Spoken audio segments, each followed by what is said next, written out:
Assalamualaikum warahmatullahi wabarakatuh. Salam sejahtera untuk kita semua. Kepada yang terhormat Ibu Ayuni Budiati selaku dosen mata kuliah e-governance, video ini ditujukan untuk memenuhi nilai UAS mata kuliah e-governance, di mana dalam video ini akan membahas mengenai efektivitas governance, asset type, penjelasan IT governance, asset type menurut Will and Rouse, dan juga permasalahan serta solusi.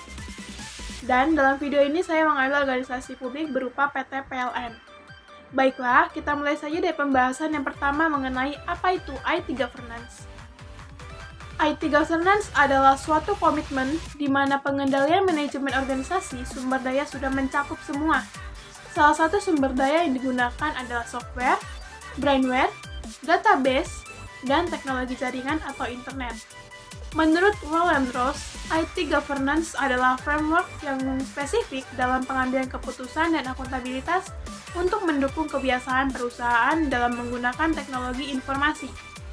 IT governance harus mampu mengarahkan perilaku penggunaan teknologi informasi sesuai dengan perilaku yang diinginkan atau ditetapkan atau perilaku yang sesuai dengan visi misi, nilai-nilai, strategi, dan budaya organisasi. Pembahasan selanjutnya mengenai PT PLN. Apa itu PT PLN? PT Perusahaan Listrik Negara Persero disingkat PLN adalah sebuah BUMN yang mengurusi semua aspek kelistrikan yang ada di Indonesia. PLN merupakan salah satu perusahaan penjual jasa listrik di Indonesia.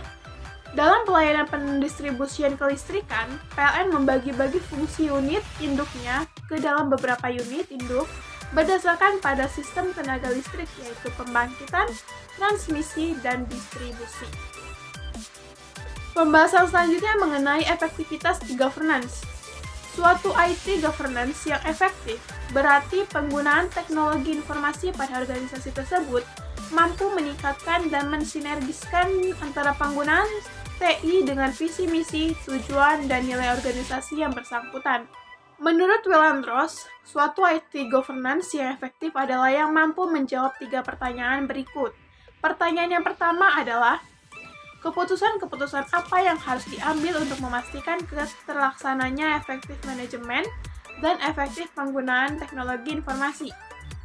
Yang biasa disebut white atau domain, atau keputusan teknologi informasi apa yang diambil dan bagaimana teknologi informasi digunakan dalam organisasi.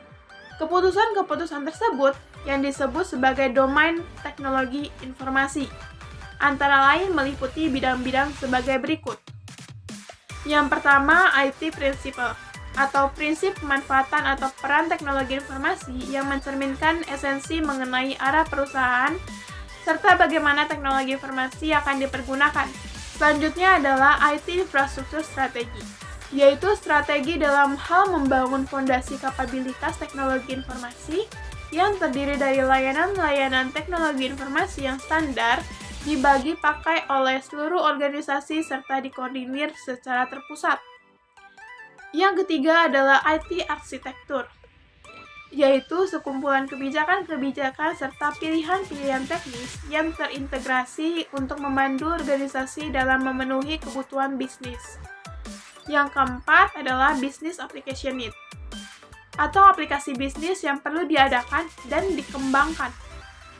Yang kelima, Investment dan Prioritization, yaitu keputusan mengenai jumlah serta alokasi biaya investasi teknologi informasi, termasuk pengajuan proposal proyek, justifikasi teknis, persetujuan, serta akuntabilitas.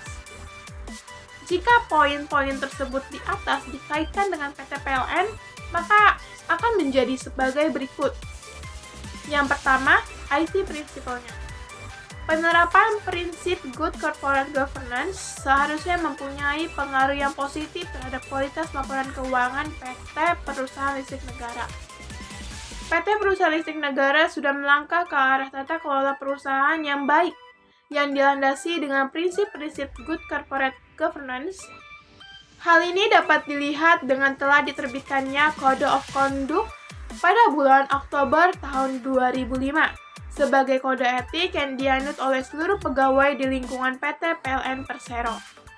Kemudian telah ditunjukkan juga oleh Dewan Komisaris yang membentuk Komisi Good Corporate Governance yang memiliki fungsi sebagai memantau kepatuhan dalam pelaksanaan Good Corporate Governance sesuai pedoman Good Corporate Governance PT PLN Persero. Selain itu juga, perusahaan juga telah berupaya untuk menciptakan indikator kinerja perusahaan yang transparan dengan membuat Statement of Corporate Intent, kemudian yang tinggi dalam menerapkan prinsip-prinsip Good Corporate Governance telah diwujudkan oleh perusahaan, diantaranya dengan dibentuknya fungsi pengelolaan Good Corporate Governance di bawah sekretaris perusahaan yang secara khusus menangani dan juga memantau efektivitas penerapan Good Corporate Governance di perusahaan. Perusahaan secara berkesinambungan melakukan langkah-langkah perbaikan baik dari sisi struktur maupun dari sisi infrastruktur Good Corporate Governance dalam rangka meningkatkan kualitas penerapan Good Corporate Governance. Perusahaan telah menerbitkan dokumen-dokumen pendukung dalam penerapan Good Corporate Governance seperti pedoman Good Corporate Governance Board Manual dan pedoman perilaku atau Code of Conduct. Dewan Komisaris juga telah memiliki organ pendukung yaitu komite-komite Dewan Komisaris yang berperan dalam membantu meningkatkan efektivitas pelaksanaan fungsi pengawasan yang dilakukan oleh Dewan Komisaris. Yang kedua adalah IT infrastrukturnya. IT ini merupakan alat yang dapat mempengaruhi kemampuan PT PLN untuk mencapai misinya, yaitu dalam memberikan pelayanan yang unggul. Infrastruktur teknologi informasi dapat didefinisikan sebagai fondasi dasar dari kapabilitas teknologi informasi. Perusahaan bisa dikatakan telah mengubah infrastruktur teknologi informasi jika memiliki fasilitas infrastruktur data center yang mencakup daya dan komponen kebangunan yang diperlukan untuk mendukung hardware data center. Pada jaringan PLN terdapat Local Area Network atau LAN dan internet atau cabling dan juga hotspot. Hotspot PLN dipasang pada area selasar, setiap lantai, setiap gedung, ruang auditorium, dan juga ruang rapat. Maka salah satu sarana yang mempunyai peranan sangat penting dalam melaksanakan tugas tersebut yaitu jaringan Local Area Network atau LAN dan Wireless Local Area Network atau WLAN. Software yang mendukung jaringan wireless pada PT PLN Persero di bawah ini yaitu perangkat dan jenis perlengkapan WLAN Wireless Local Area Network di PT PLN Persero sebagai berikut. Yang pertama adalah Virtual Private Network, yang kedua Wireless Wizard, yang ketiga Wireless Protector Enterprise. Selanjutnya, hardware yang mendukung LAN pada PT PLN Persero adalah Access Point, yang kedua server PLN, yang ketiga antena eksternal PT PLN, yang keempat kabel strike, yang kelima kabel cross, yang keenam wireless LAN interface, yang ketujuh mobile atau desktop PC. Penjelasan selanjutnya mengenai IT arsitekturnya. IT arsitektur merupakan sekumpulan kebijakan berisi konsep, metode, serta pilihan-pilihan teknis yang terintegrasi untuk membantu organisasi dalam memenuhi kebutuhan organisasi. Dalam sistem informasi terpadu, aplikasi sistem informasi PT PLN dikembangkan di atas platform website dengan domain co.id dan aplikasi mobile PNN yang dapat diunduh. Dua sistem ini saling berinteraksi dengan sistem kantor pusat, cabang, maupun unit yang bekerja sama. Pembahasan selanjutnya mengenai Business Application Needs. Business Application Needs adalah mengidentifikasi suatu cara atau proses baru dari organisasi yang terdapat nilai yang bermakna, juga integritas arsitektur guna meyakinkan bahwa aplikasi yang dibangun memang sesuai dengan arsitektur perusahaan yang terintegrasi dan terinovasi. Pada tahun 2016, PT PLN meluncurkan aplikasi PLN Mobile. Pengembangan aplikasi ini merupakan wujud nyata dari komitmen PT PLN dalam memberikan kemudahan akses dan pelayanan yang optimal bagi para penggunanya. Pembahasan selanjutnya mengenai IT investment dan prioritization. IT investment dan prioritization merupakan keputusan mengenai jumlah serta alokasi biaya investasi teknologi informasi, termasuk pengajuan proposal proyek, justifikasi teknis, persetujuan, serta akuntabilitas. Alokasi investasi teknologi informasi didasarkan pada infrastruktur dan pemrosesan transaksi-transaksi. Semua keputusan terkait hal tersebut harus diketahui oleh Direktur Keuangan dan Manajemen Risiko PLN. IT investment dan prioritization dalam tata kelola teknologi informasi di PT PLN telah dalam tahap implementasi, yaitu bahwa PT PLN Persero telah berinvestasi hingga 500 miliar US dollar atau sekitar 7,125 triliun untuk mendukung energi hijau melakukan dekarbonisasi. Sesungguhnya PT PLN telah menerapkan prinsip-prinsip IT governance yang baik, dikarenakan dalam pengimplementasian teknologi informasi governance-nya sudah sangat transparan dan telah dijelaskan sebelumnya. Penjelasan pertanyaan selanjutnya untuk menjawab IT governance yang efektif adalah siapa yang harus membuat keputusan-keputusan berkaitan dengan penggunaan teknologi informasi?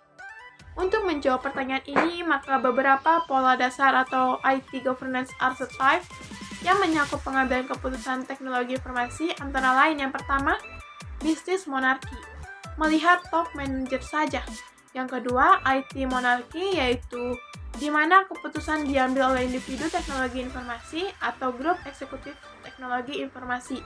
Yang ketiga, feudal, di mana keputusan diambil oleh pimpinan unit bisnis, pemilik proses-proses penting atau delegasinya, atau setiap unit atau bagian dalam organisasi memiliki keputusan yang berbeda-beda.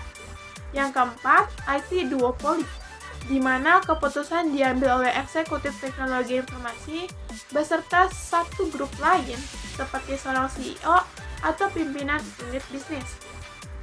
Yang kelima, federal, di mana keputusan diambil secara bersama-sama oleh eksekutif tingkat CEO dan sedikitnya satu grup bisnis lain atau dapat termasuk eksekutif teknologi informasi.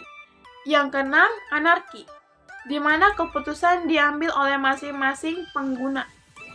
Penjelasan pertanyaan selanjutnya untuk menjawab IT governance yang efektif adalah bagaimana keputusan-keputusan ini dibuat dan dimonitor.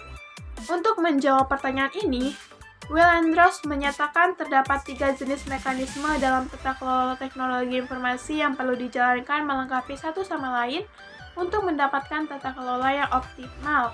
Ketiga tipe mekanisme tersebut adalah decision making structure. Mekanisme ini adalah mekanisme yang bersifat tidak terstruktur. Pengambilan keputusan tidak mengikuti alur hierarki struktur organisasional yang ada. Keputusan teknologi informasi diambil berdasarkan tujuan atau kepentingan yang bersifat umum atau bersama. Belum ada kejelasan siapa yang berwenang mengambil keputusan dan memberi masukan dalam kebijakan atau keputusan teknologi informasi. Yang kedua adalah alignment processes. Proses penyelarasan atau alignment membahas tentang internalisasi pengambilan keputusan tentang teknologi informasi ke dalam mekanisme organisasi. Internalisasi dimaksudkan untuk menjamin terjadinya percampuran atau blend yang ideal antara pemanfaatan teknologi informasi dengan sistem organisasi dan proses-proses administratif, sehingga perilaku unit-unit dan personel-personel yang terlibat menjadi konsisten dengan kebijakan-kebijakan teknologi informasi yang diambil. Sosialisasi mengenai kebijakan teknologi di PT PLN sudah dilaksanakan secara maksimal. Yang ketiga adalah communication approach. PT PLN perlu mengembangkan mekanisme komunikasi untuk menyampaikan informasi-informasi tentang keputusan-keputusan tata kelola teknologi informasi, proses-proses yang terjadi, serta sasaran-sasaran yang diinginkan. Persoalan yang sering dialami dalam mengkomunikasikan informasi semacam ini adalah gap antara pihak-pihak yang saling berkomunikasi. Apalagi bila yang dikomunikasikan adalah informasi tentang hal-hal teknis atau hal-hal yang bersifat lanjut atau advanced yang terkait dengan teknologi informasi. Gap ini muncul karena pemahaman yang tidak sama atau sudut pandang yang berbeda. Pembahasan selanjutnya mengenai aplikasi yang telah PT PLN keluarkan, yaitu PLN Mobile. Adapun fitur yang terdapat di aplikasi PLN Mobile adalah yang pertama, kelistrikan.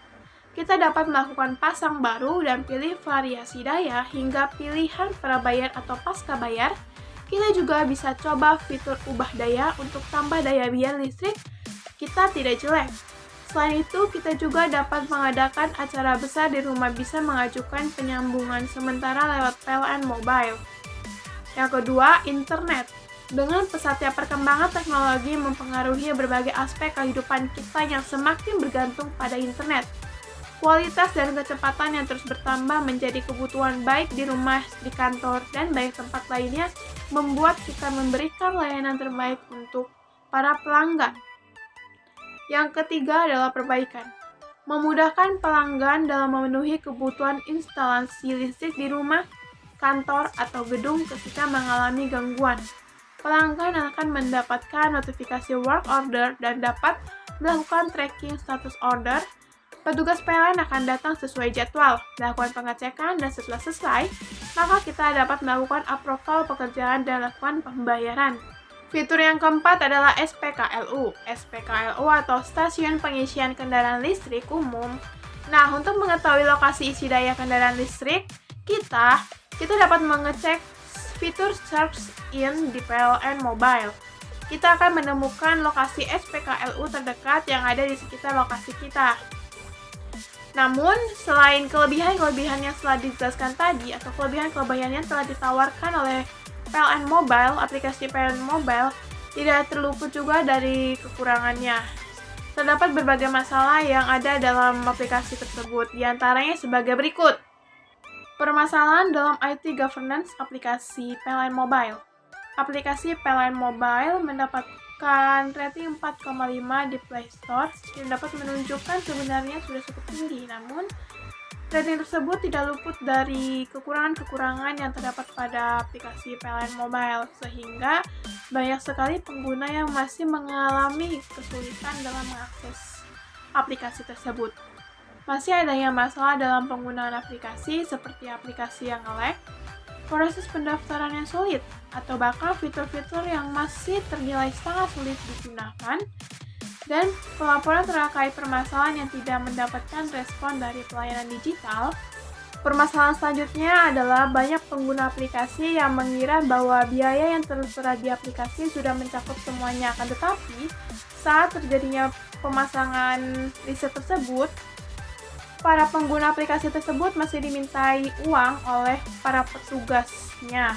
Hal tersebut merupakan persoalan yang paling sering dialami oleh para pengguna aplikasi PLN Mobile. Dari adanya berbagai permasalahan-permasalahan tersebut, maka kita harus mengambil sebuah solusi. Bagi PT PLN untuk selalu memperbaiki dan rajin melakukan pengupgradean aplikasi PLN Mobile agar dapat memuaskan para pengguna aplikasi. Perlunya penambahan server untuk aplikasi PLN Mobile agar pengguna aplikasi dapat berjalan dengan lancar karena kemungkinan pengguna aplikasi tersebut bertambah banyak.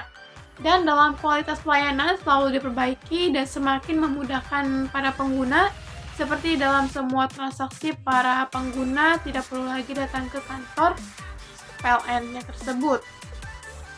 Dilihat dari tabel berikut ini, maka dapat disimpulkan bahwa IT Principle inputnya berada pada style feudal, yaitu Dewan Komisaris dan juga komite-komite, dan decision-nya berada pada style bisnis monarki, yaitu Dewan Komisaris.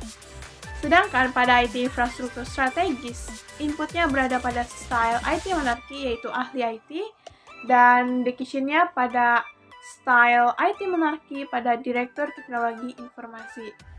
Sedangkan IT arsitektur, inputnya berada pada IT monarki, yaitu ahli IT dan Direktur Teknologi Informasi, sedangkan decision-nya berada pada style IT duopoly, yaitu Executive Vice President Corporate Communication dan CR PLN, dan juga Divisi Sistem dan Teknologi Informasi.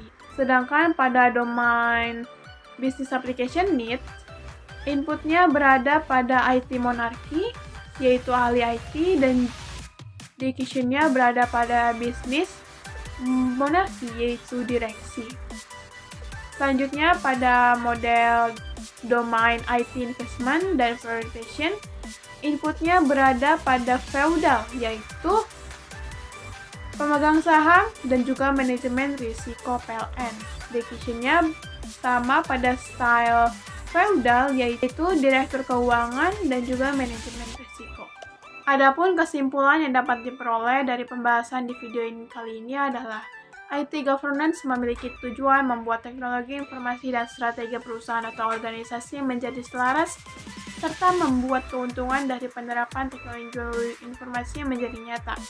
Dalam e-governance, atau tata kelola perusahaan dalam PT PLN sudah terkelola dengan domain keputusan dan tanggung jawabnya secara efektif dan baik. Hal itu dapat diukur menggunakan teori Weil and Ross mengenai e-governance agar e-governance suatu perusahaan dapat berkualitas.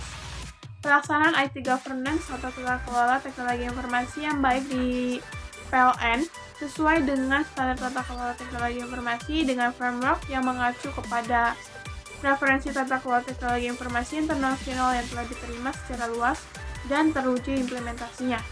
Tetapi masih harus ada perbaikan dalam aplikasi yang dibuat oleh PT PLN Persero, yaitu aplikasi PLN Mobile, karena masih terdapat berbagai permasalahan dalam penggunaannya. Baiklah, sekian dari video ini. Mohon maaf apabila terjadi kesalahan. Kiranya video ini dapat menjadi pemenuh nilai UAS mata kuliah e-governance. Kurang lebih mohon maaf. Wassalamualaikum warahmatullahi wabarakatuh. Terima kasih.